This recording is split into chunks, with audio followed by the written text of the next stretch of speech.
यह वीडियो जरा गौर से सुनिएगा।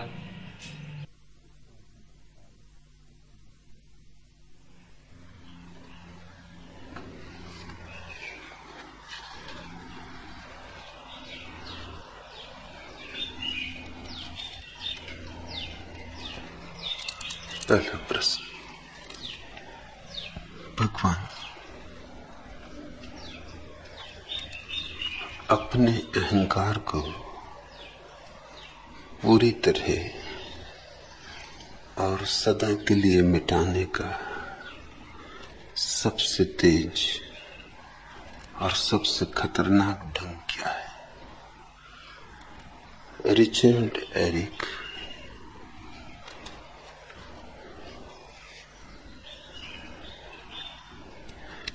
अहंकार को मिटाने का कोई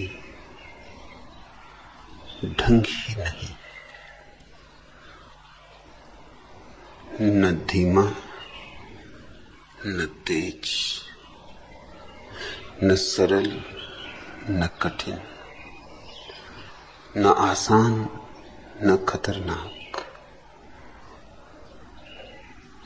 अहंकार हो तो मिटाया जा सकता है, अहंकार है ही नहीं, इसलिए जो मिटाने चलेगा वो और भी बना लेगा। मिटाने की कोशिश में ही अहंकार निर्मित होता है। इसीलिए तथाकथित संतों महात्माओं में जैसा अहंकार पाया जाता है वैसा साधारण जनों में नहीं पाया जाता। साधारण जन का अहंकार भी साधारण होता है। जो अपने को पवित्र मानते उनका अहंकार भी उतना ही पवित्र हो गया। और पवित्र अहंकार ऐसा ही है जैसा पवित्र जहर, शुद्ध जहर, बिना मिलावट का खालिस जहर। मिटाने की चेष्टा अज्ञानपूर्ण है। तुम्हारा प्रश्न भी विचारणीय है। शायद तुमने सोचा भी ना हो कि तुमने क्या पूछा है। तुम कहते हो अपने अहंकार को, जैसे कि अहंकार के अतिरिक्त भी तुम्हारा कोई अपनापन है। अहंकार ही तो इस बात की भ्रांति है कि मैं हूं, मेरा है। हम भ्रांतियों पर भ्रांतियां खड़ी कर देते। अहंकार भी मेरा है। इसका अर्थ हुआ एक अहंकार की जगह अब दो अहंकार खड़े हो गए। अहंकार के पीछे एक अहंकार और आ गए। यूं चलोगे तो कतार लग जाएगी अंतहीन। पूछा है तुमने अपने अहंकार को, फिर पूछने में भी बहुत अहंकार है। पूरी तरह कम से राजी ना होगे, थोड़े बहुत से राजी ना होगे। पूर्ण रूपेण अहंकार पूर्णतावादी होता है। अहंकार के भीतर पूर्णता का रोग होता है। हर काम पूर्ण होना चाहिए। जितना पूर्ण हो उतना अहंकार को प्राण मिलता है। शून्य हो तो अहंकार की मृत्यु हो जाती। पूर्ण हो तो अहंकार को बल आ जाता है, पोषण मिलता है, भोजन मिलता है, प्राण प्रतिष्ठा होती। तुम कहते अपने अहंकार को पूरी तरह और सदा के लिए।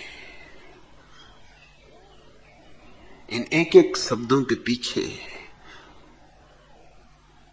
अहंकार स्पष्ट खड़ा है सदा के लिए, अनंत काल के लिए, इससे कम में न चलेगा। अहंकार हमेशा असंभव की मांग में जीता है, क्योंकि न होगी मांग पूरी और न अहंकार के अंत का क्षण निकट आएगा। अहंकार मांगता है असंभव को, ताकि तुम चलते ही रहो, चलते ही रहो। कभी मंजिल आएगी नहीं, न अहंकार की मृत्यु होगी। सदा के लिए कहते हो। अहंकार को मिटाने का सबसे तेज, वहां भी तुम पीछे नहीं रहना चाहते कि कोई और तुमसे आगे निकल जाए, कि कोई तुमसे भी तेजी से अहंकार को समाप्त कर दे। तुम सबसे तेज विधि चाहते हो, ढंग चाहते हो। इतने से भी अहंकार मानता नहीं। सबसे खतरनाक ढंग भी होना चाहिए। अहंकार हमेशा उस चुनौती को स्वीकार करता है जो अति दुर्गम हो। गौरी शंकर पर चढ़ना यूं व्यर्थ है, सिवाय इसके कि चढ़ने वाले के अहंकार की तृप्ति हो, अन्यथा वहां पाने को कुछ भी नहीं।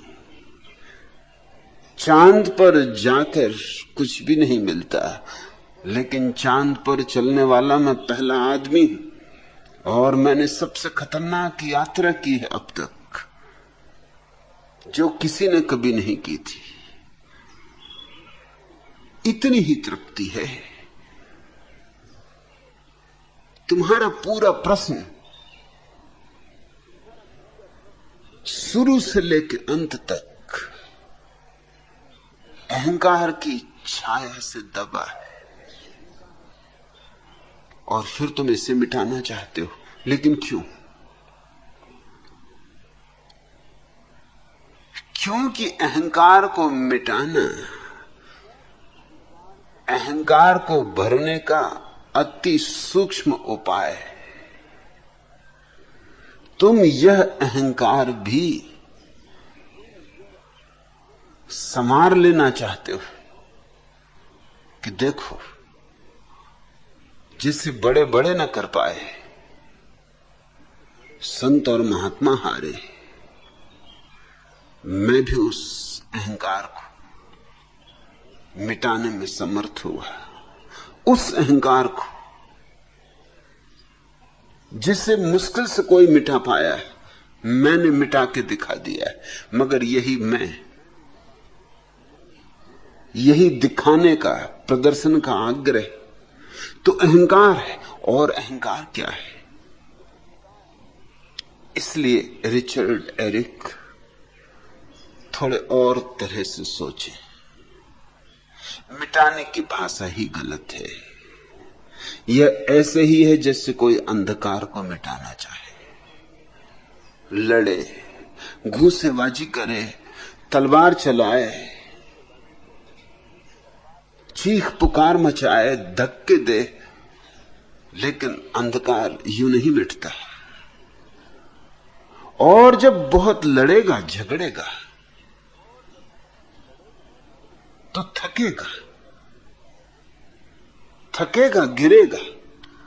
और जब गिरेगा, थकेगा, हारेगा, तो स्वभाव था यही तर्क की निष्पत्ति होगी कि अंधकार बहुत सबल है, जीता नहीं जाता।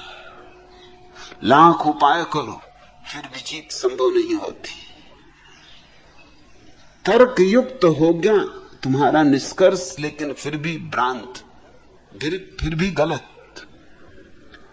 अंधकार सबल नहीं है। अंधकार का कोई अस्तित्व ही नहीं है। बल तो कैसे होगा? तुम जो हारे अपनी नासमझी से हारे। तुम जो हारे वो इसलिए हारे कि तुम उससे लड़े जो था ही नहीं। नहीं से जो लड़ेगा उसकी हार सुनिश्चित है। नहीं को तो हराया नहीं जा सकता, जो है ही नहीं उसे कैसे हराओगे? अगर अंधकार होता तो हम कोई रास्ता निकाल लेते, बांध लेते, पोटलियों में फेंक देते गांव के बाहर, तलवारों से काट के टुकड़े टुकड़े कर देते, संघर्ष लेते, युद्ध छेड़ते, मगर ये कोई तरकीबें कारगर नहीं होगी। तलवार लेकर लड़ोगे तो संभावना यही है कि अपने को ही घाव कर लोगे। दीवारों से टकरा जाओगे, अंधकार से लड़ने जाओगे तो सिर फोड़ लोगे अपने। अंधकार से लड़ा नहीं जाता, अंधकार को मिटाया भी नहीं जाता है। यह भाषा वहां काम नहीं आती। दिया जलाना होता, और दिया जलते ही ऐसा मत सोचना कि दिए के जलने से अंधकार मिट जाता है। अंधकार तो था ही नहीं, सिर्फ प्रतीत होता था। दिए के जलने से प्रतीति मिट जाती, आभास मिट जाता। जैसे रस्सी में सांप देखा हो और फिर दिया जलाया तो सांप मिट जाता है, ऐसा तो ना कहोगे। इतना ही कहोगे कि रस्सी अंधेरे में सांप मालूम पड़ती थी नहीं, अब दिया जल गया तो देख लिया कि रस्सी रस्सी है, सांप नहीं है। न तो सांप मरा, न मारा गया, न मिटा, न मिटाया गया, था ही नहीं, अब भी नहीं। सिर्फ तुमने एक स्वप्न देखा था, तुम्हें एक आभास हुआ था, एक भ्रांति हुई थी। अंधकार प्रकाश का अभाव है, इसे बहुत गहराई से समझ लेना। अभाव है प्रकाश का, इसलिए प्रकाश की मौजूदगी होते ही अंधकार नहीं पाया जाता है। अहंकार आत्मबोध का अभाव है, आत्मस्मरण का अभाव है। अहंकार अपने को न जानने का दूसरा नाम है। इसलिए अहंकार से मत लड़ो। अहंकार और अंधकार पर्यायवाची। हाँ, अपनी ज्योति को जला लो, ध्यान का दिया बन जाओ, भीतर एक जागरण को उठा लो, भीतर सोए सोए ना रहो, भीतर होश को उठा लो। और जैसे ही होश आया चकित होगे, हंसोगे, अपने पे हंसोगे, हैरान होगे। एक क्षण को तो भरोसा भी ना आएगा कि जैसे ही भीतर होश आया वैसे ही अहंकार नहीं पाया जाता। न तो मिटाया न मिटा, पाया ही नहीं जाता। इसलिए मैं तुम्हें न तो सरल ढंग बता सकता हूं न कठिन, न तो आसान रास्ता बता सकता हूं न खतरनाक, न तो धीमा न तेज। मैं तो सिर्फ इतना ही कह सकता हूं, जागो। और जागने को ही मैं ध्यान कहता हूं। आदमी दो ढंग से जी सकता है, एक मूर्छित ढंग है, जैसा हम सब जीते, चले जाते हैं, यंत्रवत किए जाते हैं, काम यंत्रवत, मशीन की भांति। थोड़ी सी परत हमारे भीतर जागी है, अधिकांश हमारा अस्तित्व सोया पड़ा है। और वो जो थोड़ी सी परत जागी है वो भी न मालूम कितनी धूल धमास, कितने विचारों, कितनी कल्पनाओं, कितने सपनों में दबी है। सबसे पहला काम है वो जो थोड़ी सी हमारे भीतर जागरण की रेखा है, उसे सपनों से मुक्त करो, उसे विचारों से शून्य करो, उसे साफ करो, निखारो, धो, पखारो। और जैसे ही वह शुद्ध होगी वैसे ही तुम्हारे हाथ में कीमिया लग जाएगी, राज लग जाएगा, कुंजी मिल जाएगी। फिर जो तुमने उस थोड़ी सी परत के साथ किया है वही तुम्हें उसके नीचे की परत के साथ करना है, फिर और नीचे की परत, फिर और नीचे की परत। धीरे धीरे तुम्हारा अंतर जगत पूरा का पूरा आलोक से, आभा से मंडित हो जाएगा। एक ऐसी घड़ी आती है जब भीतर आलोक होता है, और जहां आलोक हुआ भीतर, अंधकार नहीं पाया जाता है। अंधकार नहीं अर्थात अहंकार नहीं। पुरानी कहानी है कि अंधकार ने परमात्मा से प्रार्थना की थी कि तुम्हारा सूरज क्यों मेरे पीछे हाथ धोकर पड़ा है। रात विश्राम भी नहीं कर पाता हूं कि सुबह से आके झकझोर देता है, फिर दिन भर भगाता है, थका मारता है। मैंने इसका कुछ कभी बिगाड़ा नहीं। याद भी नहीं आता कि इससे मेरा कभी मिलना भी हुआ, कभी आमना सामना नहीं हुआ। मुझे कुछ लेना देना नहीं, लेकिन ये कैसा अन्याय हो रहा है। यह अन्याय अब रोका जाना चाहिए। हर चीज की एक सीमा होती, बर्दाश्त की भी मेरी सीमा है। बात परमात्मा को भी जची। सूरज को बुलवाया, सूरज से कहा कि क्यों तू अंधेरे के पीछे पड़ा है, क्या उसने तेरा बिगाड़ा। सूरज ने कहा, अंधेरा, मेरी तो कोई मुलाकात नहीं। ये तो शब्द भी मैं पहली दफे सुन रहा हूं। अंधेरा कहां है, मैंने कभी देखा नहीं। और अगर उसको कोई शिकायत है मुझसे, अगर जाने अनजाने मुझसे कोई भूल हुई हो, तो उसे मेरे सामने मौजूद करो।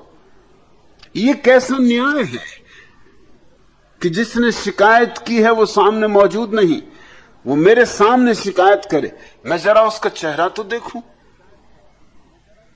मैं जरा उसे पहचान तो लूं।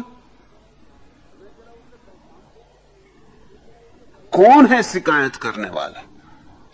और कहते हैं इस बात को बीते भी अरबों खरबों वर्ष हो गए। परमात्मा बहुत कोशिश करने में लगा है कि अंधकार को सूरज के सामने मौजूद करे। अंधकार जब आता है तब सूरज नहीं आता, ही तब है जब सूरज नहीं होता। और जब सूरज होता है तो अंधकार आता नहीं। और जब तक दोनों सामने मौजूद ना हो, परमात्मा फैसला भी कैसे दे।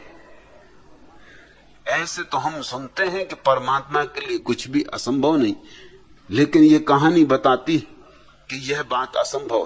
परमात्मा भी चाहे तो अंधकार को, सूरज को साथ साथ खड़ा नहीं कर सकता, आमने सामने खड़ा नहीं कर सकता। सूरज होगा तो अंधकार नहीं हो सकता। और अगर अंधकार को सामने खड़ा करना है तो सूरज को निमंत्रण नहीं देना होगा, सूरज को दरवाजे के बाहर ही रोक रखना होगा। द्वार, दरवाजे, खिड़कियां सब बंद कर देनी होंगी, रंध्र बंद कर देने होंगे। कहीं से किरण भी आ गई तो अंधेरा भाग खड़ा होगा।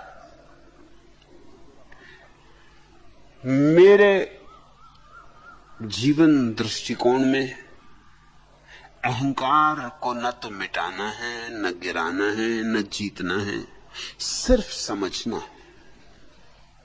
सिर्फ जागकर साक्षी भाव से अहंकार को देखना है, और तब चमत्कारों का चमत्कार घटित होता है।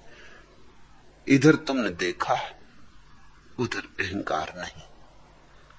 इधर तुम्हारी आंख खुली, उधर अहंकार समाप्त। समाप्त भी मैं कह रहा हूं मजबूरी में, क्योंकि भाषा उपयोग करनी पड़ती, अन्यथा समाप्त कहना भी उचित नहीं, क्योंकि था ही नहीं। कभी नहीं था। अहंकार से लेकिन लोग लड़ने की बात सिखाते रहे। रिचर्ड एरिक ने जो पूछा है वो इसीलिए पूछा है क्योंकि सारे धर्म शास्त्र और तथाकथित धार्मिक गुरु और संत और महात्मा यही समझाते रहे लोगों से कि लड़ो अहंकार से, मारो अहंकार को, दबा दो, इसकी छाती पे बैठ जाओ, इसको जीतना होगा, विजेता बनो।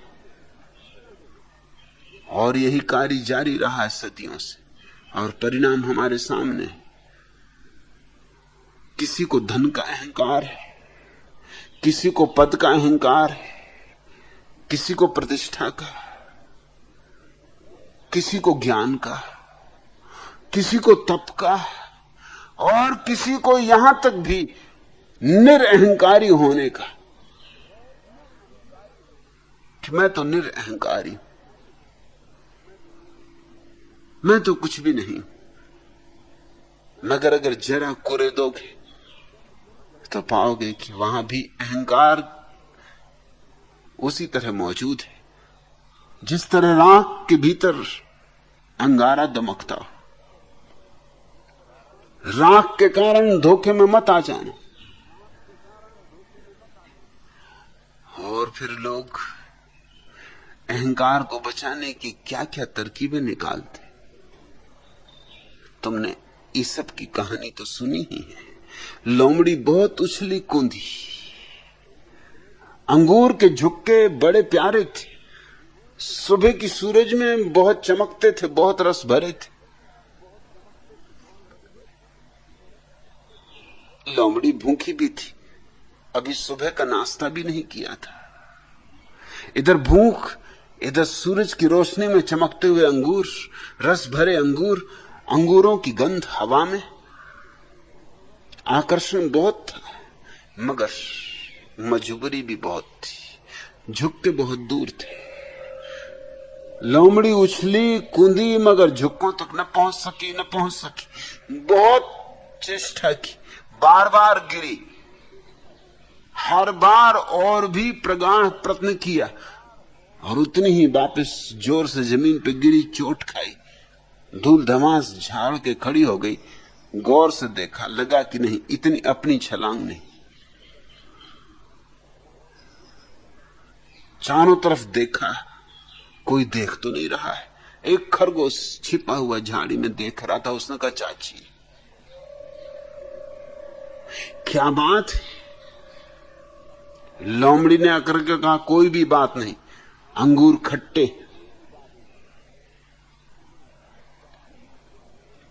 पक जाएं फिर देखूंगी। पहुंची ही नहीं अंगूरों तक और अंगूर खट्टे हो गए। आदमी ऐसे तर्क अपने चारों तरफ खोज लेता है। जो धन तक नहीं पहुंच पाते वो धन को गाली देने लगते। ये धन को गाली देने वाले लोग कौन हैं? ये वही लोग हैं जो धन तक नहीं पहुंच सके। ये पद को गाली देने वाले लोग कौन हैं? ये वही लोग हैं जो पद तक नहीं पहुंच सके। इनकी गालियों में भी कहीं ना कहीं धन और पद की आकांक्षा छुपी हुई है। कहीं गहरे में अंगूर खट्टे। अभी कुछ दिनों पहले भारत के राष्ट्रपति संजीव रेड्डी ने एक वक्तव्य दिया था। वक्तव्य था कि मैं राष्ट्रपति हुआ, इसमें मैंने कोई प्रयास नहीं किया। यह सौभाग्य तो परमात्मा के प्रसाद से मुझे मिला है।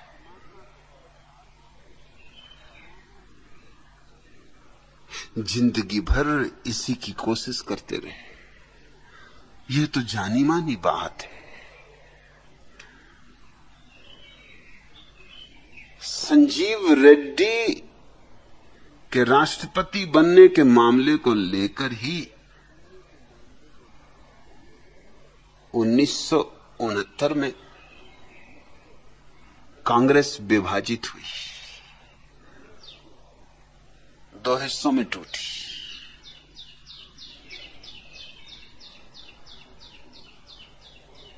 उसका ही बदला फिर उन्हें राष्ट्रपति बनाकर लिया गया। और अभी ये कुछ ही दिन पहले उन्होंने ये बात कही कि ये सौभाग्य मुझे परमात्मा की तरफ से मिला है। लेकिन अब एक बात साफ है कि दोबारा तो राष्ट्रपति नहीं हो सकेंगे, क्योंकि जिन लोगों ने राष्ट्रपति बनाया था वो तो मिट्टी में मिल गए। वो तो सिर्फ एक आंधी थी जो गई। अब उस आंधी के कहीं कोई निशान भी नहीं बचे। अब दोबारा तो राष्ट्रपति नहीं हो सकते। इसलिए 2-3 दिन पहले उन्होंने वक्तव्य दिया कि मैं राजनीति की गंदगी से बहुत ऊब गया हूं, मैं दोबारा राष्ट्रपति नहीं होना चाहता। किसी तरह मेरे राष्ट्रपति का यह सत्र पूरा हो जाए कि फिर मैं ये पद का त्याग करके गांव में जाकर किसान का सीधा साधा जीवन व्यतीत करूंगा। अब इसमें कई बातें सोचने जैसी। गांव में किसान का सीधा साधा जीवन व्यतीत करने से कौन तुम्हें रोक रहा था?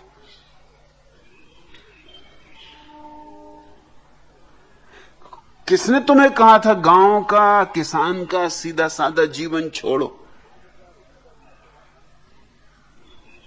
जिंदगी भर राष्ट्रपति पद की दौड़ के पीछे लगे रहे और अब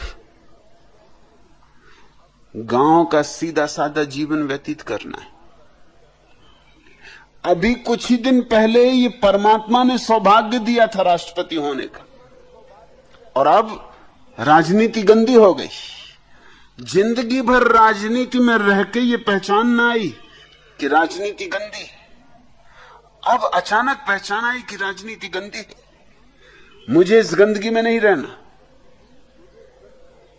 जिंदगी भर राजनीति में रह के ये पता ना चला, हद दर्जे के अंधे मालूम होते, हद दर्जे की मूर्छा मालूम होती। ये अब पता चला कि राजनीति गंदगी से भरी, और अब कह रहे हैं कि ये सत्र पूरा हो जाए। क्यों सत्र क्यों पूरा हो जाए? अगर ये बात दिखाई ही पड़ गई कि राजनीति गंदी है, जब तुम्हें दिखाई पड़ गया कि ये गड्ढा है, तो छलांग लगाओ, बाहर हो जाओ। कौन रोकता है? सच तो यह है कि तुम छलांग लगा के बाहर होगे तो लोग प्रसन्न नहीं होंगे, क्योंकि किसी और को राष्ट्रपति बनने का परमात्मा सौभाग्य देगा।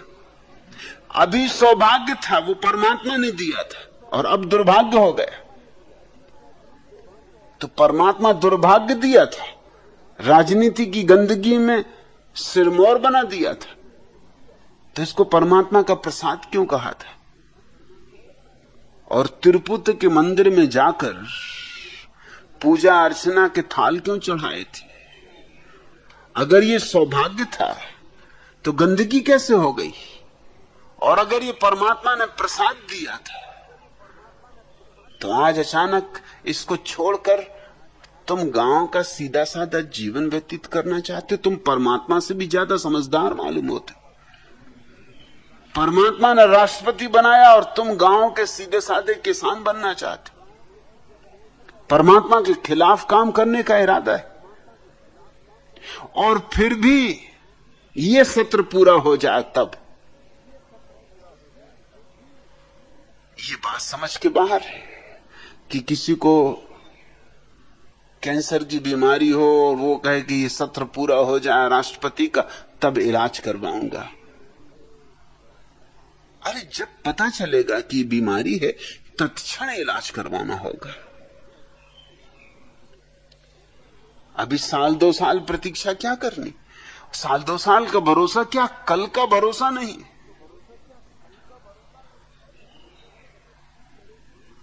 ये बात देखते हो, सत्र पूरा होने की बात साफ है। राष्ट्रपति तो रहना है, लेकिन सत्र पूरे होने के बाद दोबारा होने का तो उपाय नहीं। तो ये मजा भी ले लेना उचित है कि मैंने तो पहले ही कह दिया था कि मुझे राजनीति में अब कोई रस नहीं, ये तो गंदगी है, मैं तो खुद ही छोड़ रहा हूं। अंगूर खट्टे। सत्र पूरा होने के बाद तुम्हें चुन कौन रहा है? कोई चुनने वाला तो दिखाई पड़ता नहीं। तब तुम त्याग करोगे जब तुम्हें कोई चुनने वाला नहीं होगा, जब तुम्हें कोई पुनः राष्ट्रपति बनाने वाला नहीं होगा। तब तुम अंगूर खट्टे हैं कह के विदा हो जाओगे, तब तुम धूल झाड़ लोगे, फिर तिरुपति के मंदिर चले जाना और कहना, हे प्रभु तूने भी खूब बोध दिया, बड़ा तेरा प्रसाद है कि गांव का सीधा साधा किसान बना दिया।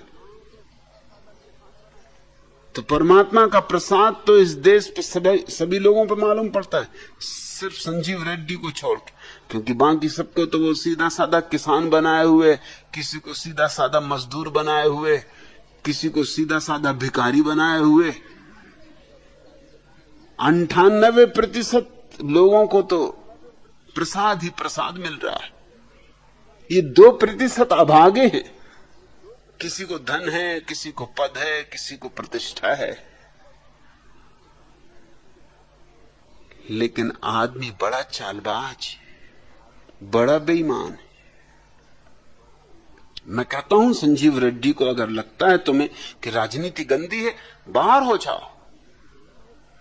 अब क्या भीतर रहना जब राजनीति गंदी? सत्र क्या पूरा करना? कोई सत्र पूरा करने की अनिवार्यता तो नहीं है। कोई फांसी तो नहीं लगा देगा कि तुमने सत्र पूरा क्यों नहीं किया। लोग प्रसन्न नहीं होंगे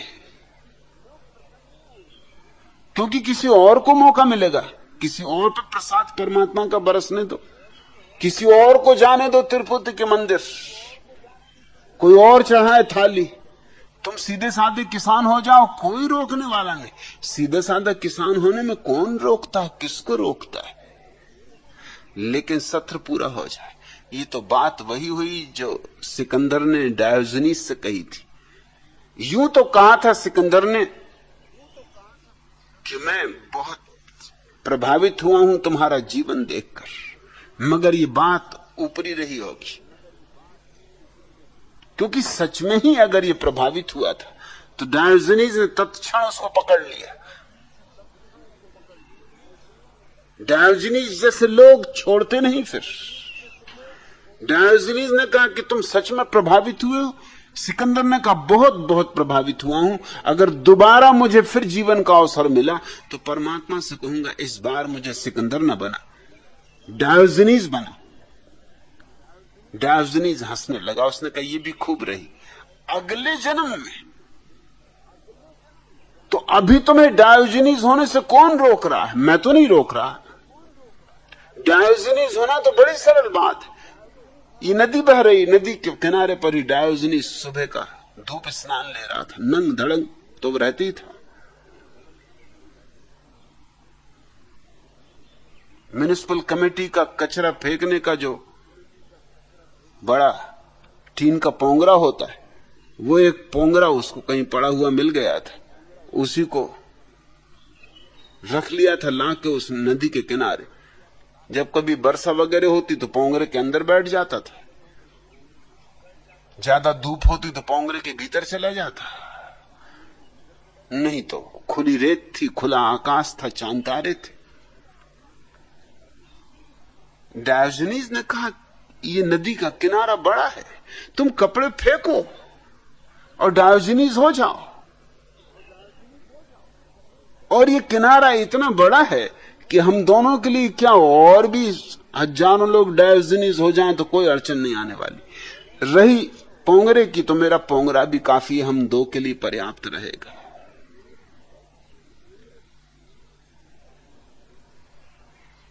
पकड़ लिया डायोजनीस ने वही। सिकंदर ने कहा कि अभी तो नहीं कर सकता हूं, अभी तो बहुत मुश्किल, अभी तो मैं विश्व विजय की यात्रा पर निकला हूं।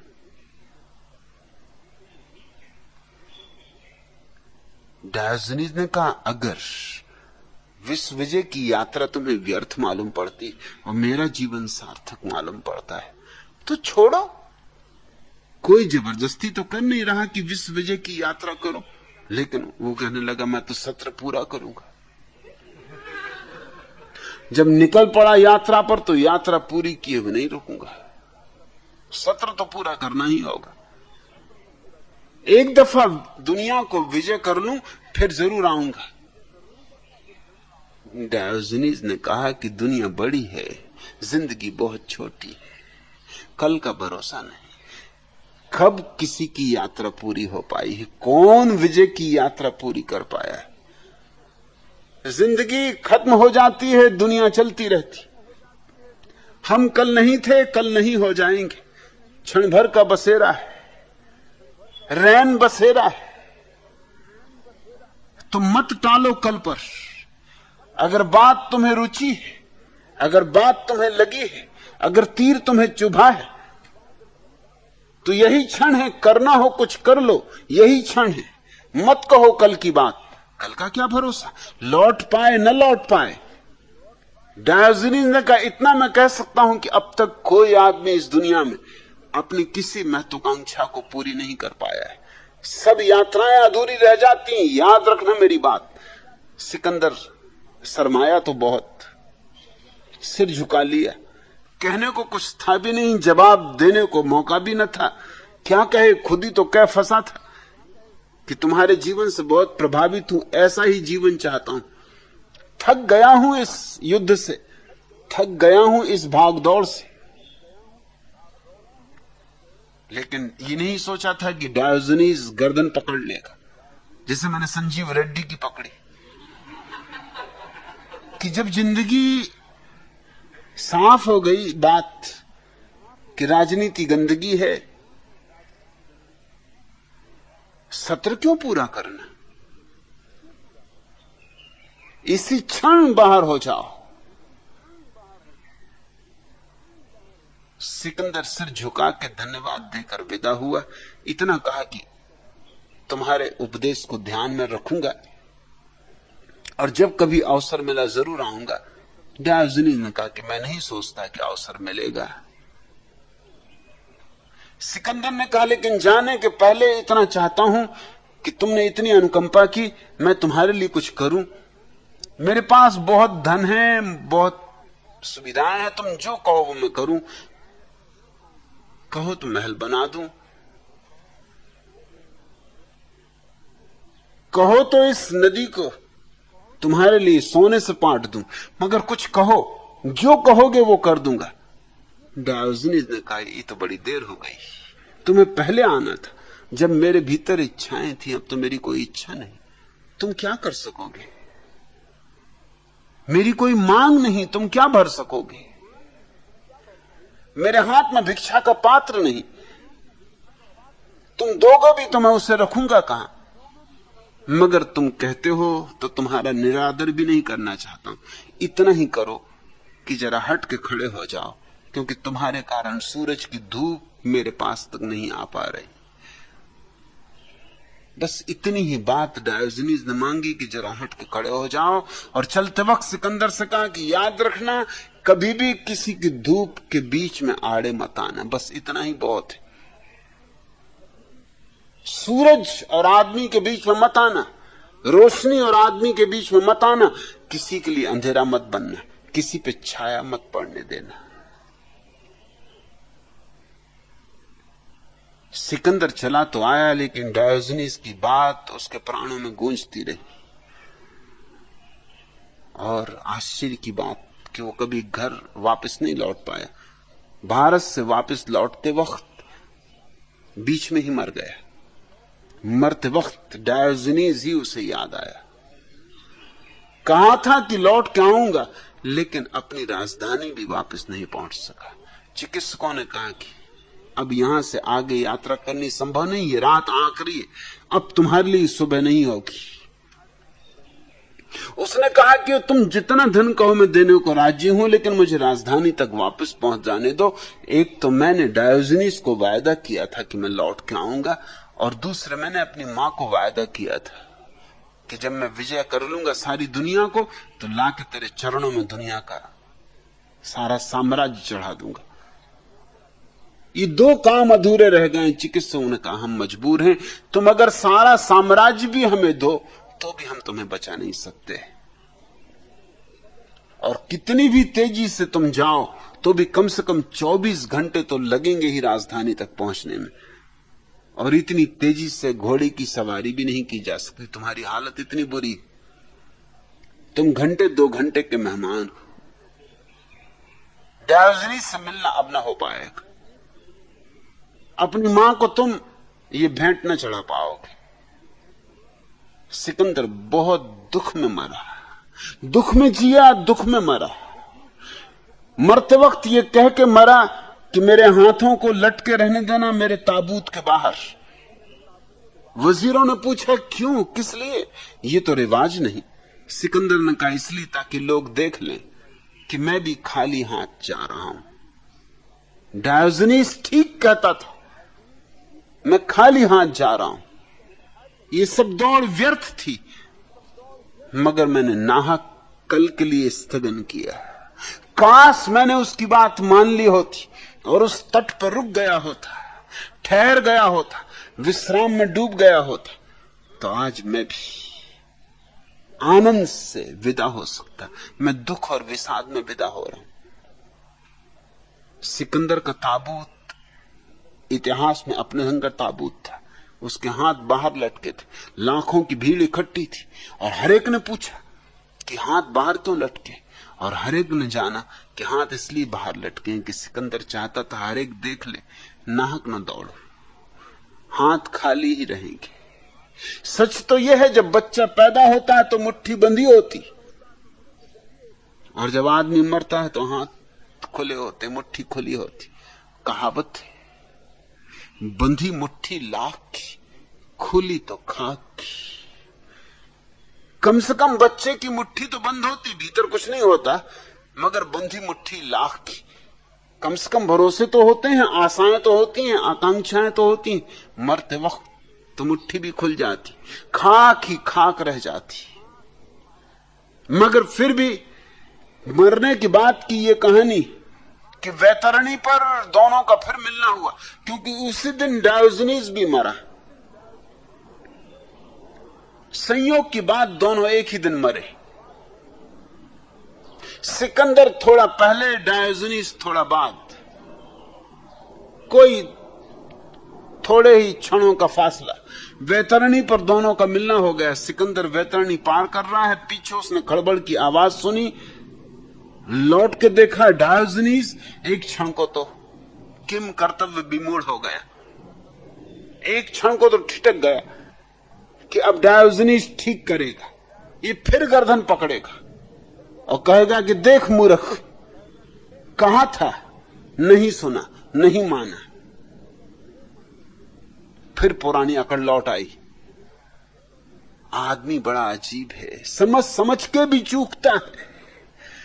देख के आया है कि जिंदगी बेकार गई, व्यर्थ की दौड़ में गई, आपाधापी में गई, मगर डायोजनीस को देख के फिर अपने को बचाने का भाव आ गया। हंसा, हंसी झूठी थी और थोथी थी। सिकंदरों के चेहरों पर हंसियां सच नहीं होती, सच हो नहीं सकती, उनकी हर बात झूठी होती। अब ये संजीव रेड्डी जो कह रहे हैं बिल्कुल झूठ। न तो राजनीति की गंदगी का इन्हें पता है, न राष्ट्रपति के पद को छोड़ने की आकांक्षा है।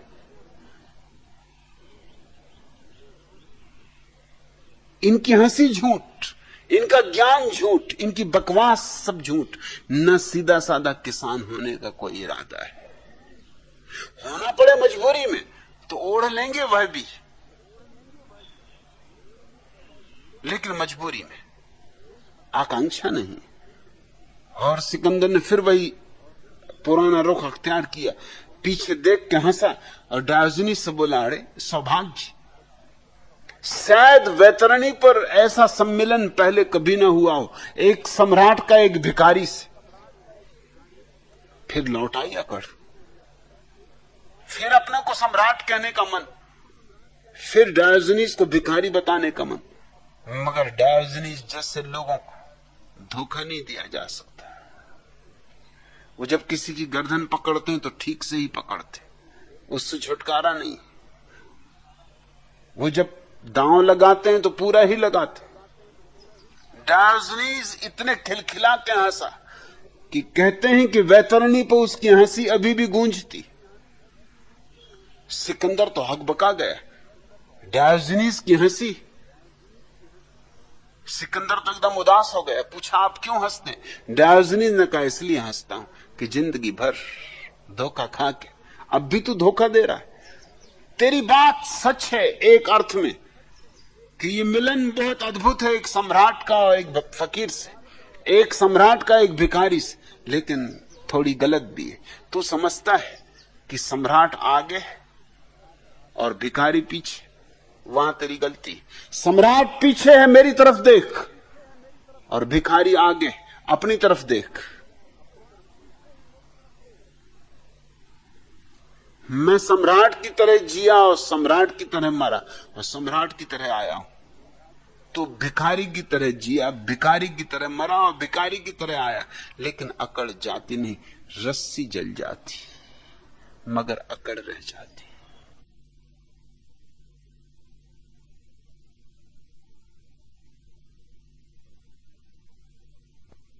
अहंकार से लड़ना मत, रिचर्ड एरिक। लड़ोगे, जला भी डालोगे तो भी अकड़ शेष रह जाएगी। अहंकार को जानो, पहचानो, साक्षी बनो। 3 स्तर पर साक्षी होना है। शरीर के साक्षी बनना है। चलो तो जानते हुए चलो कि मैं चल रहा हूं, उठो तो जानते हुए उठो कि मैं उठ रहा हूं। मूर्छा में न हो ये कृत्य। शरीर के सारे कृत्य ध्यान पूर्वक हो, फिर इसी ध्यान को मन की प्रक्रियाओं पर लगाओ। विचार यूं ही न चलते रहे, होश पूर्वक देखो उन्हें। विचारों का जो भीतर तांता लगा रहता है, एक विचार आया, दूसरा आया, तीसरा आया, तुम दृष्टा बनो, देखो उन्हें, पहचानो उन्हें। और मजा ये है कि जब साक्षी बनोगे शरीर के, तो शरीर में एक प्रसाद आ जाएगा, एक सौंदर्य आ जाएगा, एक गरिमा आ जाएगी, एक सुगंध आ जाएगी, एक दिव्यता, एक भगवत्ता। और जब मन का निरीक्षण करोगे, साक्षी बनोगे, तो मन शांत होने लगेगा, शून्य होने लगेगा, निर्विचार होने लगेगा। विचार को देखते ही विचार विदा होने लगते, और जहां निर्विचार आया, भीतर सन्नाटा हुआ, कि फिर पहली बार अनुभव होता है संगीत का, पहली बार अनुभव होता है रस का, पहली बार आनंद की झलक मिलती। लेकिन झलक जैसे दूर आकाश के चांद को झील में देखा, ऐसी झलक, प्रतिबिंब। जैसे कहीं दूर से कोयल अमराई में कूकी हो, कुहू कुहू की आवाज। फिर तीसरे तल पर और साक्षी को साधना है, भावना के तल पर, भाव के तल पर। और जब तुम भावना के तल पर भी साक्षी हो जाते हो, क्योंकि वो सूक्ष्मतम है, सबसे बारीक है, तो फिर झील में चांद देखने की जरूरत नहीं रहती, फिर सीधा ही चांद दिखाई पड़ता है आकाश में। फिर कोयल दूर किसी अमराई से नहीं कूकती, फिर उसकी कुहू कुहू की आवाज तुम्हारे ही अंतरतम से उठती। इस भीतर के नाद को ही हमने ओंकार कहा है। यह अनाहत नाद, ज़ैन फकीर कहते हैं जैसे कोई एक हाथ से ताली बजाए, और जब तुम्हारे भीतर एक हाथ की ताली बजने लगती, जब तुम्हारे भीतर अनाहत नाद झंकृत होता है, जब तुम्हारे प्राणों की वीणा बजती, तुम्हारे बजाय नहीं, अपने से बजती, बज ही रही है, तुम्हारे शोरगुल और मूर्छा के कारण सुनाई नहीं पड़ रही। तब जाना जाता है उसे जो हमारा वास्तविक स्वरूप है, जो हमारी आत्मा है, चेतना है। वहां अहंकार की कहीं छाया भी नहीं पड़ती। अहंकार का अर्थ है मैं अस्तित्व से अलग हूं, पृथक हूं, और आत्मा का अर्थ है मैं अस्तित्व से एक हूं, जुड़ा हूं, संयुक्त हूं, कहीं भी अलग नहीं, कहीं भी भिन्न नहीं, अभिन्न हूं।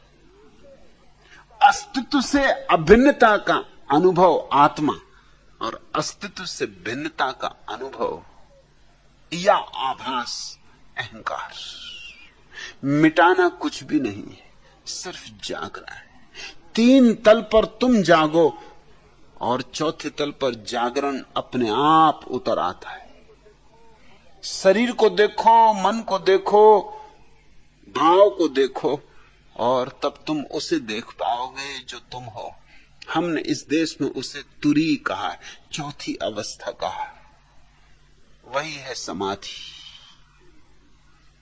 सूरज उग आया, अंधकार फिर नहीं, दिया जल उठा, अंधेरा फिर नहीं। बिना मिटाए मिट जाता है अहंकार, बिना लड़े जीत हो जाती।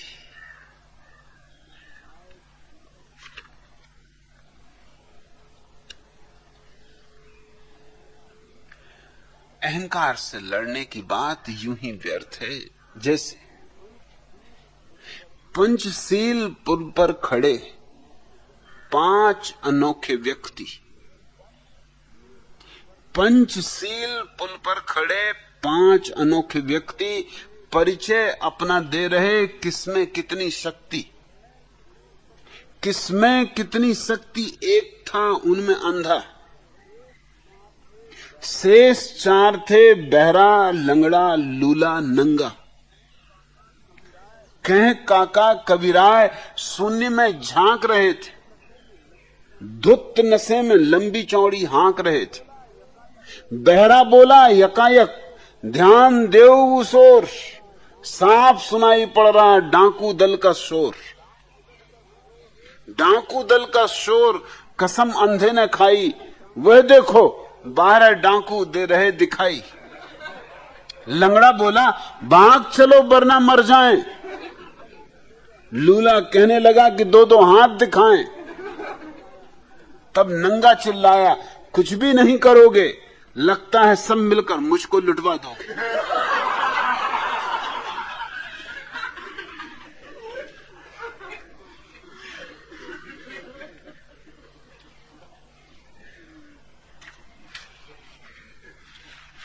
दूसरा प्रश्न,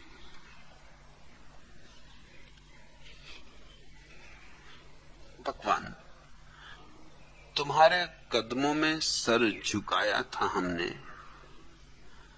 अब कहां सर झुकाऊं तुम्हें अपना खुदा बनाने के बाद। दीपिका, सर सच में ही झुकाया हो तो उठाने को कुछ बचता ही नहीं, और कहीं झुकाने को तो फिर उपाय नहीं। एक बार झुका तो झुका, झुका तो मिटा। अगर मिटा नहीं तो झुका ही नहीं। तू पूछती है तुम्हारे कदमों में सर झुकाया था हमने, अब कहां सर झुकाऊं तुम्हें अपना खुदा बनाने के बाद। अब तो सर बचा ही कहां, और अगर बचा है तो फिर सोचना पड़ेगा झुका ही नहीं था। झुकना और मिटना पर्यायवाची है, भाषा में नहीं, लेकिन सत्संग के जगत में तो उनमें कोई भेद नहीं। झुका कि कटा,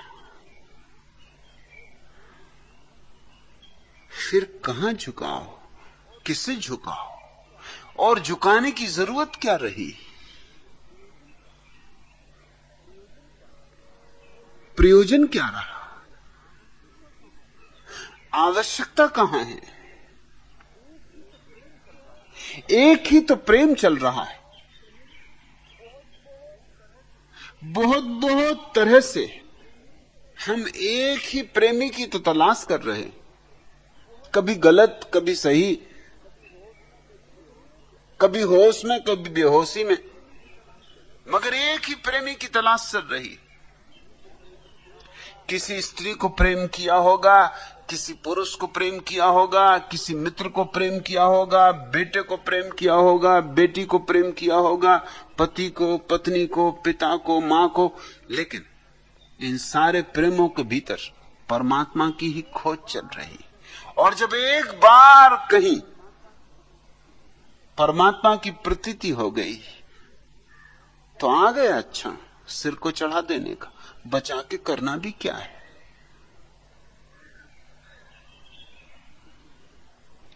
अभी कुछ दिन पहले मेरे एक पुराने सन्यासी, भूतपूर्व सन्यासी विजयानंद कृष्ण प्रेम को मिल गए महाबलेश्वर।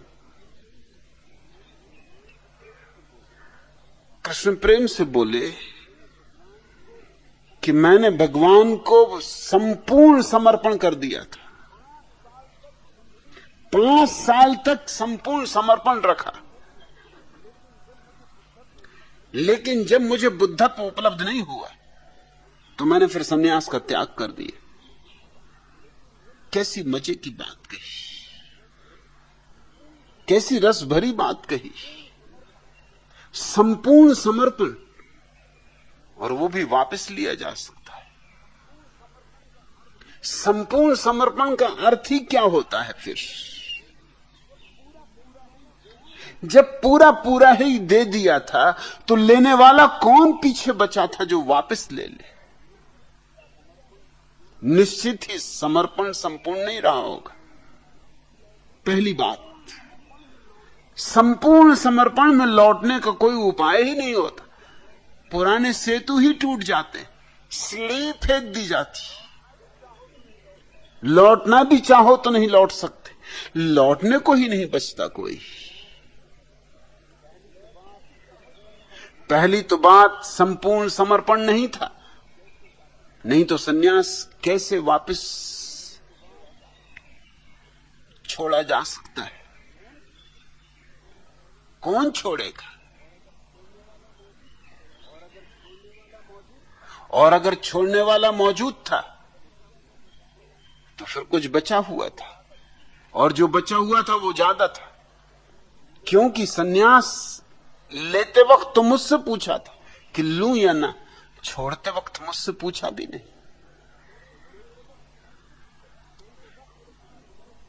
लेते वक्त तो 1000 तरह से मेरे पास बैठ के विचार किया था कि लूं या ना लूं, ऐसा होगा, वैसा होगा, क्या परिणाम होंगे, क्या नहीं होंगे, लेकिन छोड़ते वक्त तो मुझसे पूछा भी नहीं। तो जरूर 99% तो भीतर ही बचा होगा, 1% दिया होगा, ज्यादा तो भीतर था, उसने वापस खींच लिया हाथ। और क्या समर्पण अधूरा हो सकता है? ये दूसरा सवाल। समर्पण या तो होता है तो पूरा होता है, या नहीं होता। तो 1% की बात भी मैंने सिर्फ बात करने के लिए कही तुमसे,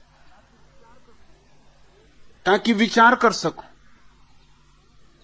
सच में तो 1% समर्पण होता ही नहीं, या तो 100% या नहीं। 99% समर्पण भी समर्पण नहीं, क्योंकि वो जो 1% भीतर बाकी रह गया वो सारे के सारे समर्पण को वापस खींच सकता है।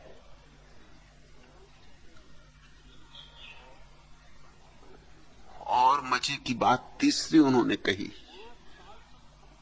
कि 5 साल तक संपूर्ण समर्पण रखा, जैसे कि संपूर्ण समर्पण का भी समय से कोई संबंध, 1 मिनट रखा कि 2 मिनट रखा कि 5 मिनट रखा, पूरे 5 साल महान कार्य किया। 5 साल तक समर्पण और संपूर्ण, कितनी कठोर साधना नहीं की।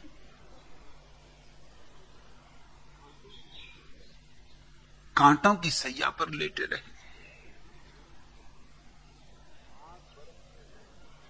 आग बरसते में चारों तरफ धूनी लगा के बैठे रहे। 5 साल छोटी कुछ बात है। और फिर छोड़ा क्यों सन्यास? क्योंकि 5 साल संपूर्ण समर्पण रखने के बाद भी बुद्धत्व प्राप्त नहीं हुआ। मतलब भीतर कहीं बुद्धत्व प्राप्ति की आकांक्षा थी। मतलब समर्पण समर्पण नहीं था, सौदा था, शर्त थी कोई, भीतर कोई व्यवसाय था, समर्पण का कोई प्रयोजन था, कोई आकांक्षा थी, कोई वासना थी। सन्यास नहीं था, वह वासना थी, संसार था, बुद्धत्व चाहिए था। छोटी मोटी कोई चीज चाहिए भी नहीं थी, ठेठ बुद्धत्व चाहिए था। और 5 साल के भीतर, और विजयानंद विचारों ने कितनी तपश्चर्या की, कैसा त्याग किया। 5 साल तक सूली पर लटके रहे, और जब देखा कि अभी तक बुद्धत्व प्राप्त नहीं हुआ तो सूली से उतर गए कि भाड़ में जाए ये सूली। कैसी ये सूली थी जिसमें 5 साल लटके रहे और मरे भी नहीं।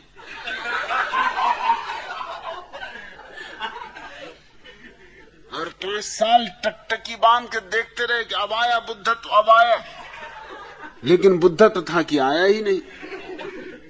सोचा कि अब दस्तक देगा, इधर से आया उधर से आया, मगर कभी हवा का झोंका निकला, कभी बादल गरजा, कभी बिजली कड़की। बुद्धत्व का कोई पता ही नहीं। 5 साल सतत प्रतीक्षा करने के बाद अब और क्या चाहते हो? साधना पूरी हो गई।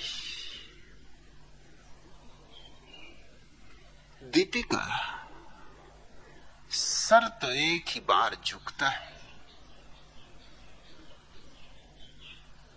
दोबारा नहीं झुकता, उठता भी नहीं। जिसकी तलाश थी वो मिल गया। सर झुकने का अर्थ होता है अहंकार का न हो जाना, और जब अहंकार नहीं हो गया तो किसको पड़ी है बुद्धत्व की? कृष्ण प्रेम ने ठीक कहा विजयानंद को, क्योंकि विजयानंद ने कृष्ण प्रेम से पूछा कि तुम्हें बुद्धत्व मिला। कृष्ण प्रेम ने कहा हमें प्रयोजन ही नहीं, लेना देना क्या है बुद्धत्व से, करेंगे क्या बुद्धत्व का, हम तो यूं ही मजे में, हम तो मस्त थे।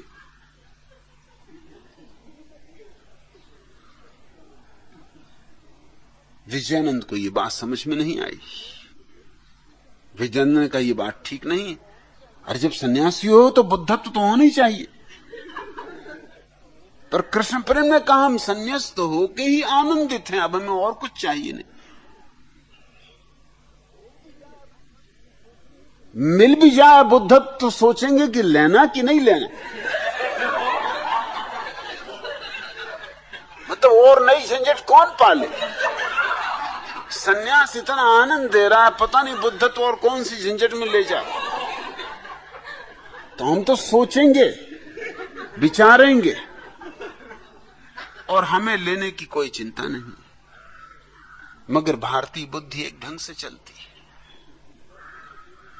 भारतीय बुद्धि व्यवसायी बुद्धि है। लाख तुम मोक्ष की बातें करो, मगर तुम्हारा व्यवसाय भीतर बना ही रहता है, कहीं हिसाब किताब तुम लगा ही रखते हो।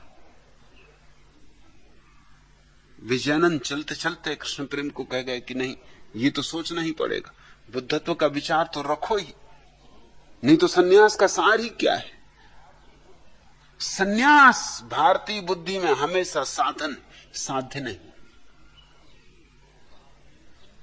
इसलिए मेरे पास सारी दुनिया से आए हुए लोगों को एक सहज आनंद की अनुभूति हो रही जो भारतीयों को नहीं हो पा रही। और उसका कारण कुल इतना है कि भारतीय मन हिसाबी किताबी हो गया है। बातें तो ऊंची करता है मगर बातों के पीछे माजरा कुछ और, कुछ छिपा है और।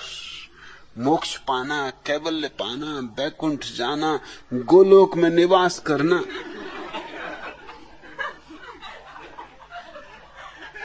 कहीं कोई लक्ष्य छिपा है।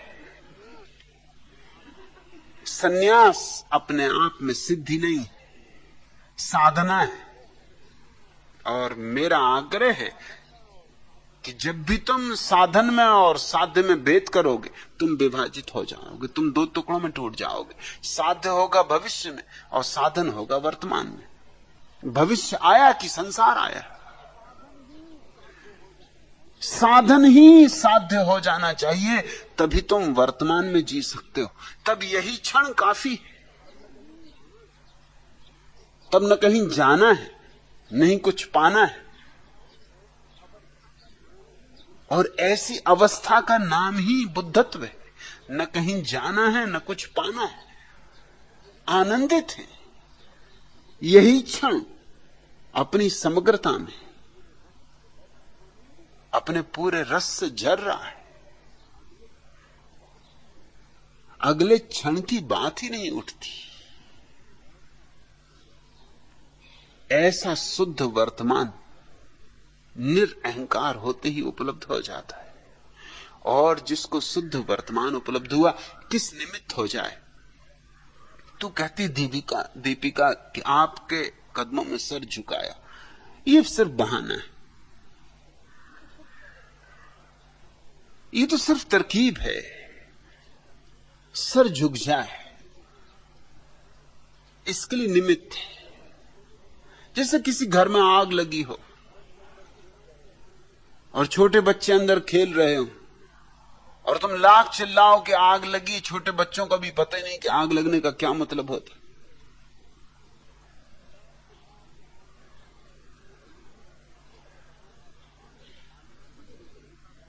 तो घर का मालिक, बच्चों का पिता बाहर से चिल्लाए कि बेटे बाहर आ जाओ, तुमने जो खिलौने बुलाए थे मैं बाजार से ले आया हूं। आग लगी है ये तो बच्चों की समझ में नहीं आता, लगी रहे उन्हें तो और मजा आ रहा है। चारों तरफ लपटें उठ रही, वो बीच में कूद रहे हैं, छलांग ले रहे हैं, उनके मजे का तो कोई हिसाब नहीं। लेकिन ये सुन के कि पिता बाजार गए थे और खिलौने ले आए, खिलौने क्या गुड्डा गुड्डी ले आए हैं, जो जो उन्होंने मांगा था। किसी की सीटी आ गई है, किसी की ढोलक आ गई है, किसी की पुंगी आ गई है, वो भागे। ये आग से ज्यादा महत्वपूर्ण है। वो निकल के बाहर आ गए, हालांकि पिता कुछ भी नहीं लाया है। अरे घर में आग लगी हो तो वो बाजार जाए खिलौने खरीदने। बच्चे बाहर निकल के कहेंगे खिलौने कहां हैं, तब वो समझा देगा कि खिलौने नहीं लाए पागल, घर में आग लगी जल जाते, तुम्हें बाहर निकालने के लिए खिलौनों की बात उठाती। ये सिर्फ बहाना है। यूं मैं भी बहुत से खिलौनों की तुमसे बात करता हूं। ये मोक्ष, ये ईश्वर, ये गोलोक, ये बैकुंठ, ये मेला गया था खिलौने ले आया हूं।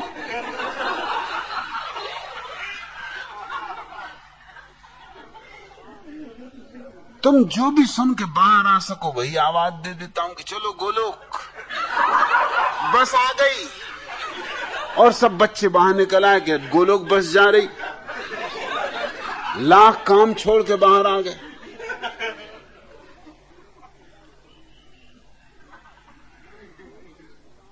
बाहर आ जाओ, फिर समझा लेंगे कि बस गोलोक वगैरह नहीं जा रही, स्कूल जा रही भैया। यह स्कूल का नाम गोलोक पाठशाला। अभी यहां विनोद मेरे सामने बैठे,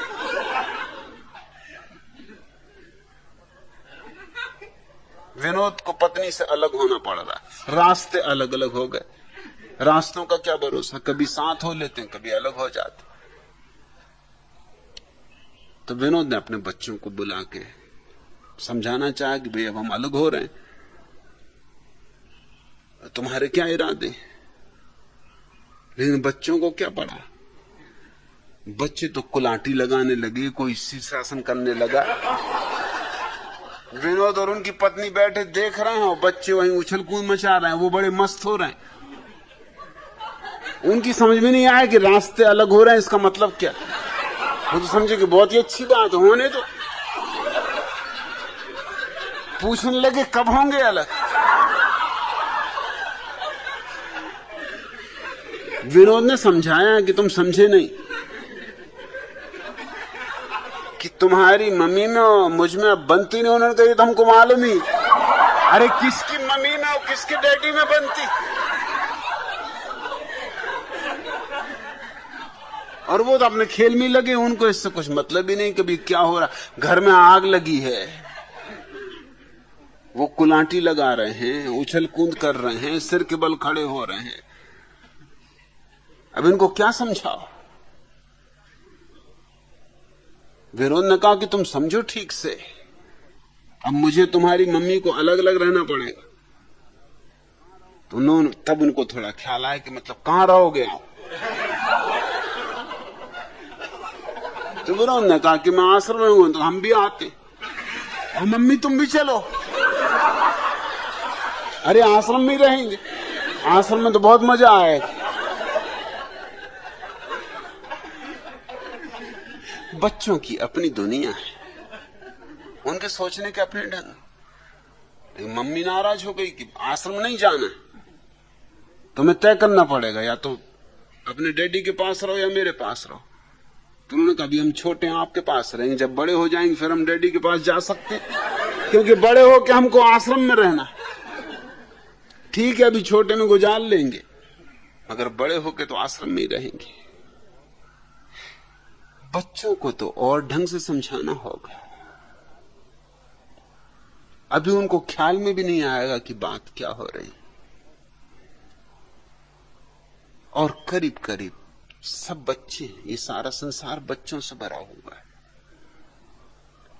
अब ये विजयानंद को जो मैंने बुद्धत्व की बात कही थी, वो खिलौना की बात थी।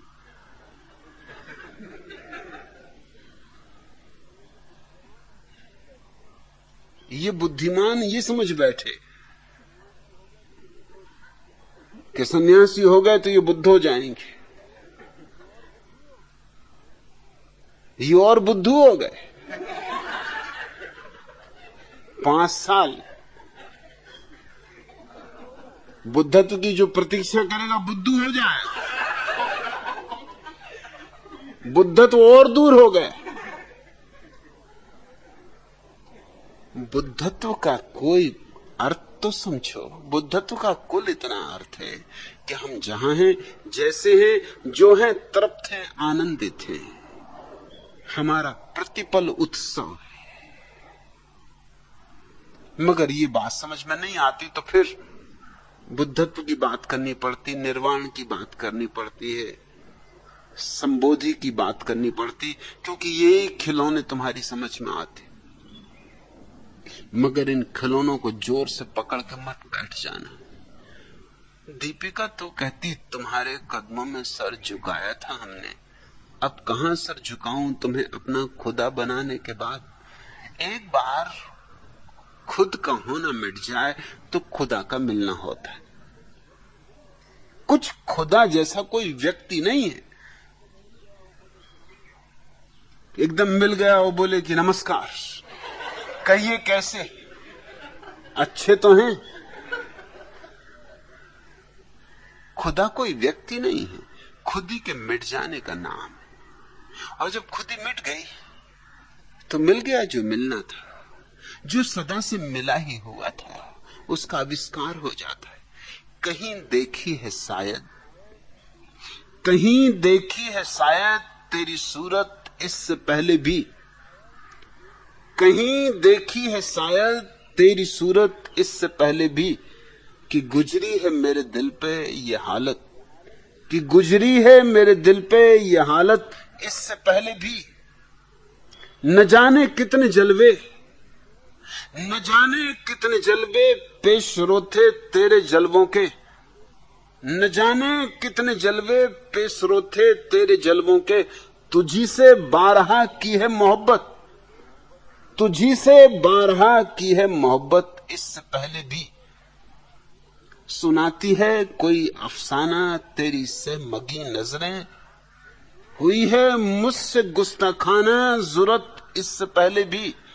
मेरी किस्मत की मैं इस दौर में बदनाम हूं, वरना वफादारी थी शर्त आदमियत इससे पहले भी। कहीं देखी है शायद तेरी सूरत इससे पहले भी, कि गुजरी है मेरे दिल पे ये हालत इससे पहले भी। न जाने कितने जलवे पेश रोथे तेरे जलवों के, तुझी से बारहा की है मोहब्बत इससे पहले भी। एक से ही प्रेम चल रहा है,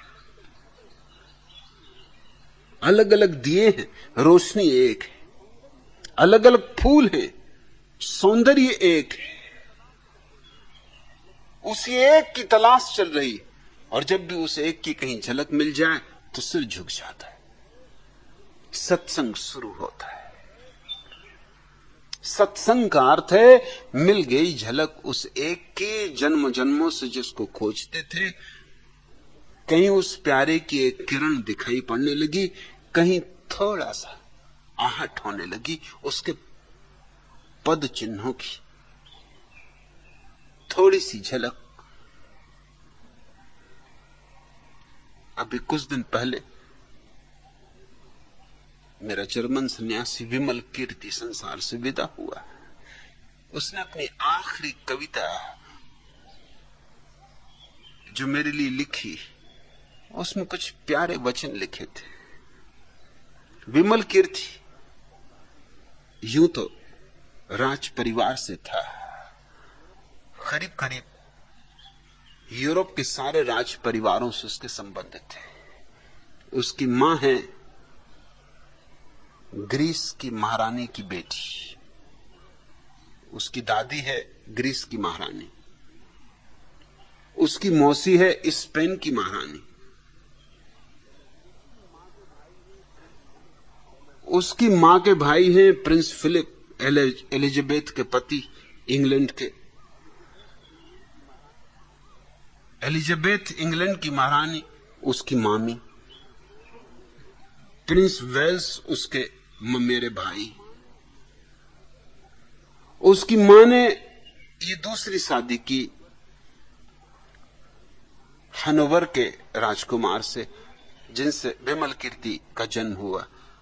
उसकी पहली शादी विमल कीर्ति की मां की हुई थी डेनमार्क के महाराजा से। तो डेनमार्क के महाराजा और डेनमार्क के महाराजा के जितने संबंधी हैं उनसे भी विमल कीर्ति का संबंध। मुश्किल होगा एक आदमी ऐसा खोजना जिसका यूरोप के सारे राज परिवारों से संबंध है और निकट संबंध है। और जर्मन सम्राट का तो वो वंशज है ही। अगर जर्मन साम्राज्य बचा रहता तो विमल कीर्ति आज सम्राट होता जर्मनी का। आया था भारत में यूं ही भ्रमण के लिए, सोचा भी ना होगा कि मुझसे मिलना हो जाए। इधर मुझसे मिलना हो गया तो लौट ही नहीं। और उसका समर्पण समर्पण कहा जा सकता है। वर्षों तक तो ये पता ही नहीं चला किसी को कि वो इतने साम्राज्यों से संबंधित है। किसी को पता ही नहीं चला, किसी को उसने कभी कहा ही नहीं। यहां उसने कोई ऐसा काम नहीं जो न किया हो। बागवानी का काम किया, बुहारी लगाने का काम किया, जो काम उसको दे दिया किया। समर्पण ये था। कभी एक बार भी ये पता न चलने दिया कि मैं राजकुमार हूं, और कभी मेरी पीढ़ियों में किसी ने बुहारी नहीं लगाई। बुहारी लगाने की बात ही दूर, बुहारी देखी भी नहीं होगी।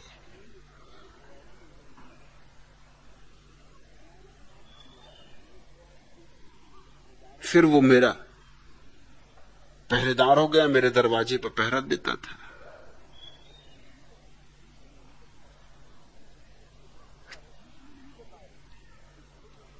तब भी उसने नहीं बताया कि खुद उसके दरवाजे पर पहरेदार हुआ करते थे।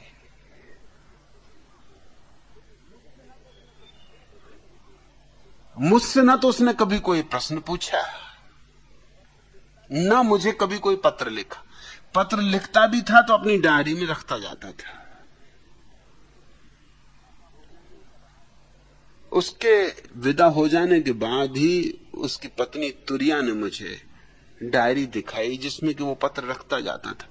और मुझे इसलिए नहीं भेजता था क्योंकि उसका कहना था कि आज नहीं कल मैं उत्तर दे ही देता हूं, तो क्यों नाहक भेजना, क्यों परेशान करना।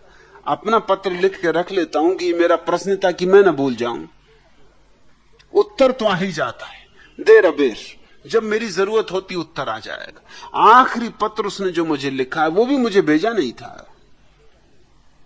उसमें उसने लिखा है कि मैंने कभी सोचा भी ना था कि जीवन में इतना आनंद भी हो सकता है, और मेरे सर्वाधिक आनंद के वो क्षण हैं जब मैं आप दरवाजे के बाहर निकलते हैं और आपके पर्दे के बाहर पहरा देता हूं और आपके पैरों की आहट सुनता हूं। बस आपके पैरों की आहट मेरा सबसे बड़ा आनंद है। मुझे सब मिल जाता है। वो पर्दे के बाहर होता था तो मैं तो उसे दिखाई पड़ता नहीं था। एक कमरे से मैं दूसरे कमरे में जाऊं तो मैं उसे दिखाई नहीं पड़ता था, लेकिन मेरे पैरों की आहट उसे सुनाई पड़ती थी। वो कहता था 24 घंटे भी मैं वहां बैठा रह सकता हूं, बस दिन में 2 बार आपके पैरों की आहट सुनाई पड़ जाती और मैंने सब पा लिया। इसे कहते समर्पण। विजयानंद के समर्पण को समर्पण नहीं कहते। तो विमल कीर्ति विदा भी बुद्ध की तरह हुआ, बुद्धत्व को पाकर हुआ। और बुद्धत्व पाने की कोई चाह न थी, सोच भी न था, विचार भी नहीं था। सोच विचार से नहीं होता, लेकिन जन्मों जन्मों यही खोज चलती। वो मेरे पास आया और रुक ही गया। बस एक किरण पहचान में आ गई कि उसने पकड़ लिया सहारा। दिल में अब यूं तेरे भूले हुए गम आते, दिल में अब यूं तेरे भूले हुए गम आते हैं, जैसे बिछड़े हुए काबे में सनम आते। काबे में मोहम्मद के पहले मूर्तियां थी, 365 मूर्तियां थी। काबा का मंदिर दुनिया का सबसे बड़ा मंदिर था, अपने ढंग का अद्भुत मंदिर था। ऐसा कोई मंदिर दुनिया में नहीं जहां 365 मूर्तियां, और प्रत्येक दिन की पूजा एक मूर्ति को मिलती थी। प्रत्येक दिन के लिए एक मूर्ति थी। बड़ा मंदिर था, विशाल मंदिर था। मोहम्मद ने वो मूर्तियां समाप्त करवा दी, क्योंकि मोहम्मद निर्गुण और निराकार के उपासक थे, सगुण और साकार के नहीं, इसलिए मूर्तियां खंडित कर दी गई। हालांकि मेरे देखे मूर्तियों को खंडित करना सच्चा निराकार भाव नहीं, क्योंकि मूर्ति को खंडित करने का मतलब यह हुआ कि अभी तुम्हें साकार में निराकार नहीं दिखाई पड़ता, अभी सगुण में निर्गुण दिखाई नहीं पड़ता। नहीं तो मूर्ति को क्या मिटाना है? आखिर आदमियां भी तो मूर्तियां ही हैं, ये भी तो आकार ही हैं। आखिर वृक्ष भी तो मूर्तियां ही हैं, ये भी तो आकार ही हैं। चांद तारे ये भी तो मूर्तियां ही हैं, ये भी तो आकार ही हैं। अगर चांद तारों में तुम्हें निराकार दिखाई पड़ता है, अगर आदमियों में तुम्हें निराकार दिखाई पड़ता है, तो पत्थर की मूर्ति में क्या कसूर है? और तुमने पहाड़ तो नहीं तोड़े। पहाड़ों में निराकार दिखाई पड़ता है, तो आदमी ने अगर किसी पत्थर पर नक्काशी कर दी और उस आकृति दे दी, तो इसमें तुम्हें निराकार के दिखाई पड़ने में क्या बाधा पड़ रही? ये सच्चा निराकारवाद नहीं। कुछ लोग हैं जो मूर्ति पूजते हैं, कुछ लोग हैं जो मूर्ति तोड़ते हैं, दोनों मूर्तिवादी। सच्चा मूर्ति भंजक मूर्ति नहीं तोड़ता। क्यों तोड़ेगा? मूर्ति अपने आप है, अपनी जगह, और मूर्ति में भी अमूर्त तो विराजमान है। तुम मूर्त में अमूर्त को देखो, यह तो बात समझ में आती। मूर्त को तोड़ने से क्या होगा? दिल में अब यूं तेरे भूले हुए गम आते हैं, जैसे बिछड़े हुए काबे में सनम आते, जैसे कि काबे में फिर से मूर्तियां वापस लौट आए। ऐसी घड़ी आती है जब अचानक तुम्हारे भीतर के मंदिर में कोई मूर्ति विराजमान हो जाती, कोई मूर्ति जो अमूर्त का प्रतीक है। दिल में अब यूं तेरे भूले हुए गम आते हैं, जैसे बिछड़े हुए काबे में सनम आते। एक एक करके हुए जाते हैं तारे रोशन, एक एक करके हुए जाते हैं तारे रोशन। मेरी मंजिल की तरफ तेरे कदम आते, मेरी मंजिल की तरफ तेरे कदम आते। ख्याल रखना, जो व्यक्ति झुक गया, मिट गया, उसे परमात्मा को नहीं खोजना पड़ता, परमात्मा उसे खोजता हुआ आता है। क्या परमात्मा को हम खोजेंगे? हमारी बिसात क्या, हमारी औकात क्या, हमारे हाथों की पहुंच कितनी? हम तो मिट सकते हैं, और जो मिट जाता है उसे परमात्मा खोज लेता है। दिल में अब यूं तेरे भूले हुए गम आते हैं, जैसे बिछड़े हुए काबे में सनम आते हैं। एक एक करके हुए जाते हैं तारे रोशन। मेरी मंजिल की तरफ तेरे कदम आते, मेरी मंजिल की तरफ तेरे कदम आते। रक्ष में तेज करो, रक्ष में तेज करो, साज की लय तेज करो।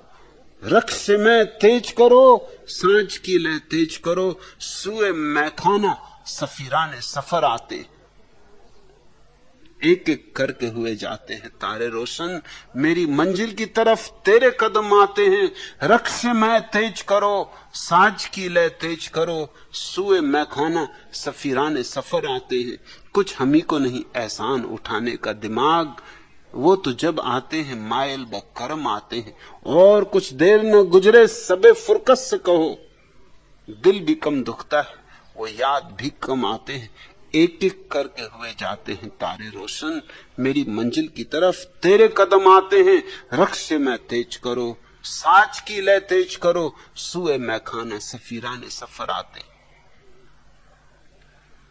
दीपिका अगर झुकी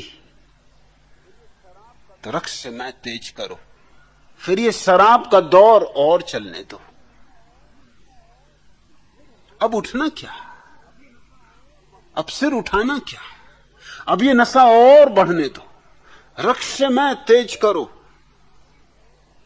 ये मधु और ढलने दो। साज की लय तेज करो, अब ये शहनाई और जोर से बजने दो। इस मृदंग पर और जोर से थाप दो। रक्ष में तेज करो, साज की लय तेज करो। सुए मैखाना सफीराने सफर आते। अब मधुशाला की ओर जबकि मुसाफिर आने लगा, जबकि उसके कदम तेरी तरफ आने लगे, तब ये बात ही क्या उठानी, ये क्या पूछती तू? तुम्हारे कदमों में सर झुकाया था हमने, अब कहां सर झुकाऊं तुम्हें अपना खुदा बनाने के बाद। अब कोई जरूरत ही नहीं, अब कोई प्रयोजन ही नहीं।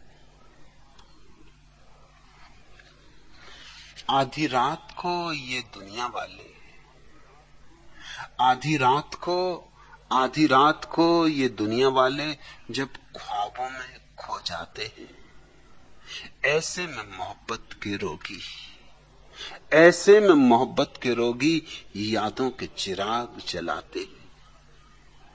करते हैं मोहब्बत सभी मगर, करते हैं मोहब्बत सभी मगर हर दिल को सिला कब मिलता है। करते हैं मोहब्बत सभी मगर हर दिल को सिला कब मिलता है। आती हैं बहारें गुलशन में हर फूल मगर कब खिलता है। करते हैं मोहब्बत सभी मगर। मैं रांझा न था, तू हीर न थी, हम अपना प्यार निभा न सके। यूं प्यार के ख्वाब बहुत देखे, तावीर मगर हम पा न सके। मैंने तो बहुत चाहा लेकिन तू न रख सकी वादों का भरम, तू रख न सकी वादों का भरम। अब रह रह कर याद आता है जो तूने किया इस दिल पे सितम। करते हैं मोहब्बत सभी मगर हर दिल को सिला कब मिलता है। आती हैं बहारें गुलशन में हर फूल मगर कब खिलता है। करते हैं मोहब्बत सभी मगर। पर्दा जो हटा दूं चेहरे से तुझे लोग कहेंगे हर जाई। मजबूर हूं दिल में, मजबूर हूं मैं दिल के हाथों, मंजूर नहीं तेरी रुसवाई। सोचा है कि अपने ओंठों पर मैं चुप की मोहर लगा लूंगा। सोचा है कि अपने ओंठों पर मैं चुप की मोहर लगा लूंगा। मैं तेरी सुलगती यादों से अब इस दिल को बहला लूंगा। करते हैं मोहब्बत सभी मगर हर दिल को सिला कब मिलता है। आती हैं बहारें गुलशन में हर फूल मगर कब खिलता है। करते हैं मोहब्बत सभी मगर। दीपिका, प्रेम तो सभी करते हैं मगर सिला बहुत कम लोगों को मिलता है। क्योंकि प्रेम लोग मूर्छा में करते हैं और मूर्छा में कोई सिला नहीं, मूर्छा में कोई परिणाम नहीं आता।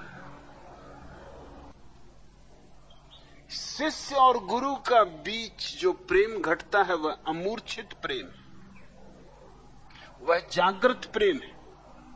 वो प्रेम का ज्वलंत रूप है। वो प्रेम की ऐसी ज्योति शिखा है जिसमें कोई धुआं नहीं। और तब सिला निश्चित है। और सिला कल नहीं मिलता, अभी मिलता है, यही मिलता है। इधर सिर झुका, इधर सिला मिला, साथ साथ तत्क्षण। और मैं तो दो ही पाठ सिखा रहा हूं, ध्यान के और प्रेम के। ध्यान तुम्हें प्रेम के योग्य बनाता है और प्रेम तुम्हें ध्यान के योग्य बनाता है। वे एक दूसरे के सहारे, जैसे कबीर ने कहा कि गुरु यूं है जैसे कि कुम्हार घड़ा बनाता, एक हाथ से भीतर सहारा देता है और दूसरे हाथ से बाहर थपकी देता है, तब कहीं घड़ी की बनावट उभर पाती। एक हाथ का सहारा और एक हाथ से चोट। ध्यान भीतर से सहारा है, प्रेम बाहर से। और जहां दोनों मिल जाते वहां जीवन की गागर निर्मित हो जाती, और ऐसी गागर जिसमें कि सागर समा सकता है। अब कहीं जाने की कोई जरूरत नहीं, अब कुछ और करने का सवाल नहीं। हां, अगर तेरा समर्पण भी विजयानंद जैसा हो कि समग्र समर्पण कर दिया, वो 5 साल हो गए और अभी तक बुद्धत्व नहीं मिला, तो फिर कहीं और खोजना पड़ेगा। मगर यूं कहीं भी खोज पाना असंभव। पाने की आकांक्षा ही पाने में बाधा है।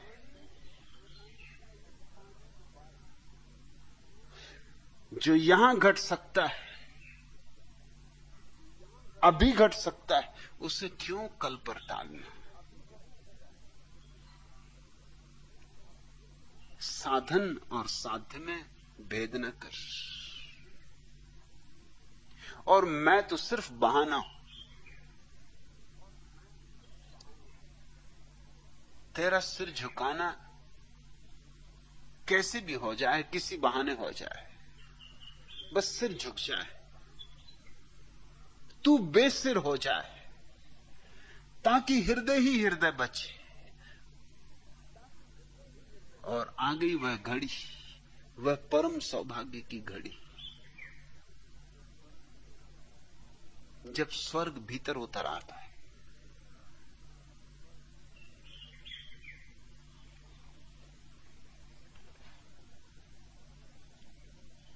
एक एक करके हुए जाते हैं तारे रोशन, मेरी मंजिल की तरफ तेरे कदम आते हैं।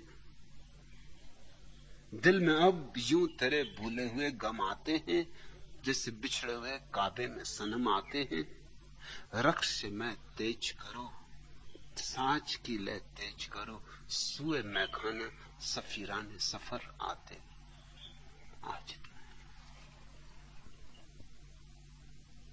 अगर यह वीडियो आपको अच्छी लग रही हो तो वीडियो को लाइक और चैनल को सब्सक्राइब करें।